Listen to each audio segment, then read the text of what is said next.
మరి కూర్చో మరి. కమ్మటి కథ చెప్తా అంటే ఇట్లనే గారు కూడా మారిపోయిండు. ఏం చేయాలి? పూర్తిగా చెప్తే గానీ మనకు నిద్ర పడ్డా. ఇప్పుడు నువ్వు దొరికినావు కదా, మిగిలిన కథ నీకు చెప్తావు. ఏం కదా అదేరా, పాండవులకు అందరు కలిసి జంగల్ పోతారు చూడు. పాండవనవాసం పోయి అట్లా యశోడు తొడగొడతాండు పోయి సాయిత్రం ఏడుస్తాండు. యశోడు తొడగొడతాండు, సాయిత్రం ఏడుస్తాండు. యశోడు తొడగొడతాండు, సాయిత్రం ఏడుస్తాండు. యశోడు తొడగొడతాండు, సాయిత్రం ఏడుస్తాంది. ఇదంతా ఎవరు చూసిండు అనుకున్నావు? ఎన్టీ ఓడు చూసిండు బిడ్డ. ఎన్టీ ఓడు అంటే ఏమనుకున్నావు? విశ్వామిత్రుడు. హిందుస్థాన్ లో అసలు యాక్టర్ లేనే లేడు. వాళ్ళకి ఎవ్వరు యాక్టింగ్ చేయలేడు పోయి జబర్దస్త్ చేస్తాడు. కానీ ఏం చేస్తాడు? ఫాల్తుగా లెక్క భీమనేశ్వరం కట్టింది కదా, గదా పట్టుకుని పిస్తా ఉన్నాడు.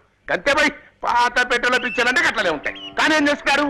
గదా పట్టుకుని పిస్తా ఉన్నాడు. గప్పుడు వారి అప్పుడు సేకు మిగతా కథనే చెప్తాను నిండ్రి. ఇలా ఇంటి వాడు గదా పట్టుకొని పిసుకుతాడా? ఇది ఎవడు చూసిండు అనుకున్నావు? గవాస్కర్ చూసిండు. గవాస్కర్ బ్యాట్ పట్టుకొని పిసుకుతా ఉంటాడు. ఇది కపిల్ దేవ్కు నచ్చలా. కపిల్ దేవ్ పేరు రవిశాస్త్రి చెప్పిండు. రవిశాస్త్రి బడా గుసా మీద సర్రన కాడేసుకొని పోయి కన్నామ్మని పిలుచుకొచ్చిండు. కన్నామ్మ అంటే ఎవరు అనుకున్నావు? హిందుస్థాన్ లో గవర్నమెంట్ ఆర్టిస్ట్ మళ్ళా జయప్రద సిస్టర్, మీనాక్షి శేషాద్రి డాటర్, శ్రీదేవి భానుప్రియుల కజిన్ సిస్టర్ హేమమల్లి మనవరావు. ఆ విషయం టిప్పు సుల్తాన్ కి నచ్చలేదు. రుద్రమదేవి టిప్పు సుల్తాన్ ఓ కప్పు కాఫీ తాగి ఛత్రపతి శివాజీతో యుద్ధం చేసి శ్రీకృష్ణుడి చేతిలో ఓడిపోయారు. కన్నమ్మ డాన్స్ చేస్తుంది. కన్నమ్మకి పోటీగా హేమమల్లి డాన్స్ చేయమన్నాడు. ఎవరు? రాజబాబు. రాజబాబు చెబితే హేమమల్లి రాజబాబు సన్న బయడు వేలగిరి పిలిచకొచ్చిండు. వేలగిరి నెత్తి మీద ఉండేసి హేమమల్లి డాన్స్ చేయమన్నాడు. అప్పుడు హేమమల్లి రమణారెడ్డి ఇద్దరు డాన్స్ మొదలు పెట్టిండు. ఇదంతా ఎవడు చూస్తాడు అనుకున్నావు? మహమ్మద్ బీన్ తుగ్లక్ చూస్తాడు. తుగ్లక్ అంటే ఎవడు?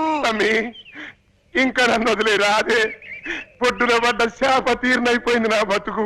ఏమిటి బాబు ఏమన్నావు? పొడ్డున పడ్డ చేపనన్నావా? అవు